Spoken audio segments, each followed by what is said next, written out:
I'm happy to be with you for our 5th visit, and our subject is a pleasing personality. Your personality determines whether people are attracted to you or shy away from you.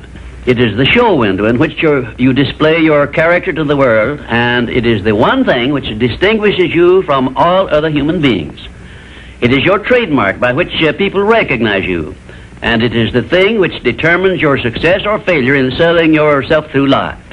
Therefore, you should see your personality just as others see it, so you may improve it where it needs improvement.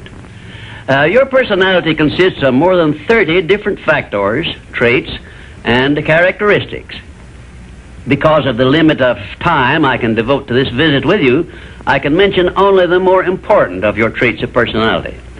But before I begin to describe these traits, I want you to know that every trait which goes into your personality is under your control, and you can improve it so it will be whatever you want it to be. Let us start with the most important trait of your personality, your mental attitude. This is the trait with which you attract people to you and cause them to like you, or repel them and cause them to dislike you. Your mental attitude must be positive if you attract people to you. How do other people know whether your mental attitude is positive or negative, you may ask? Well, the answer is easy. First of all, other people tune in and pick up your mental attitude by telepathy without your saying a word or making a move. But there are other ways they can tell whether your mental attitude is negative or positive. You disclose this information by the tone of your voice, whether it is pleasant or harsh, by the expression on your face, whether it is soft and pleasing or harsh and scowling, by the courtesy and consideration you show other people, or the lack of these. So you see, there is no escape from revealing to others the exact nature of your personality. The next most important trait of your personality consists of your flexibility of your mental attitude or your lack of it.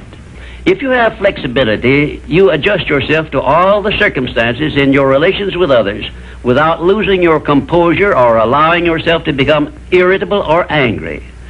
Just remember, if you have flexibility of your mental attitude, it will be impossible for anyone to make you angry or to irritate you without your consent or cooperation. Now, this is worth knowing, isn't it? You cannot control the actions of other people which might justify you in becoming irritated by them, but you can control your reaction to all such circumstances by exercising your trait of flexibility. And you will observe that all people in the higher brackets of success have this flexibility, and they do control their reaction to the influences of other people. The third most important trait of a pleasing personality is the ability to control and direct your emotion of enthusiasm. Enthusiasm is one of the means by which you can give forcefulness to your words, but you must be able to turn it on and off at will as definitely as you can turn on and off water at the spigot. Uncontrolled enthusiasm often makes people boresome. It also may open wide the window to one's mind through which other people may enter and influence one in ways he does not wish to be influenced. The fourth most important trait of a pleasing personality is a sincerity of purpose. The person who is not sincere in all relationships with others is soon detected and rejected, because no one is attracted to the person who thus endeavors to deceive others. Sincerity is one quality of character which cannot be successfully faked, not even by the most astute rascal or the most efficient actor, because insincerity evermore carries with it some warning sign which other people recognize. You have only to go back into your own experience with insincere people to prove the truth of what I have stated.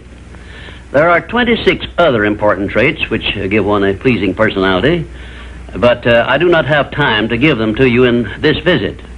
Now let us turn our attention to some of the common habits which destroy a pleasing personality. Please check yourself as I describe these negative habits, and you may make discoveries about yourself sufficient to enable you to rebuild your entire personality so it will become a master salesman in your behalf. 1. One of the most destructive habits which make one's personality objectionable is that of breaking in and running away with the conversation when others are speaking. And 2, sarcasm, expressed by insinuations and wisecracks which are not so wise, is near the head of the list of habits which give one a negative personality. And 3rd, vanity expressed by either words or actions is sure to make one unpopular. And 4, indifference in listening while others are speaking is sure to be noticed and resented. It is more profitable to be a good listener than it is to be a good talker, because one is always apt to learn something while listening to others, but never learns anything from hearing himself talk. 5, the attempt to flatter where flattery is obviously not deserved will bring quick resentment from others. Also, it will put them on notice, if they are wise, that the flatterer wants something he perhaps should not get. And 6, the habit of finding fault with the world at large and people in general is never a popular habit, and it is no part of a pleasing personality. It is far better to direct conversation to the circumstances and things which are right than to complain of those which one believes to be wrong. And 7, one of the very worst habits which destroy a pleasing personality is that of openly and directly challenging those with whom one may not agree, where there is no obvious reason for doing so, except the desire to be on the opposite side. And 8, the habit of volunteering unsolicited advice to others who have not requested it can make one an intolerable bore. Free advice usually is considered to be worth just what it costs, which is nothing but the patience with which to listen to it. And 9, the habit of speaking of one's physical ailments, worries, and personal problems may be tolerated by others, but this habit will never make one welcome or pleasing. If you wish to make yourself welcome in your relations with others, manage to talk about things which interest and concern those to whom you are speaking. You will never be boresome to the person to whom you are speaking of himself and the things which interest him, a truth which all master salesmen understand and respect. And 10, the habit of endeavoring to convey an impression of superiority through the use of words and topics unfamiliar to others is a surefire destroyer of popularity. If you wish to sell yourself to others successfully, you must negotiate with them on their own level through terms which they understand. And 11, envy of those who are successful is a trait which destroys a pleasing personality. The truly great men and women have all been known to be generous, sympathetic, and joyous in connection with the good fortunes of others. And 12, slovenliness in body, posture, and in clothing never attracts but always repels others. Clothes make not the man, as has been said, but they surely give him a mighty good start if they are appropriate and properly worn. Carelessness in body carriage and posture is immediately traceable to a negative mental attitude. If you are free from these 12 common habits which make one unpopular, you probably have a very pleasing personality. There are 5 other negative habits which make one unpopular, which I have not had the time to mention.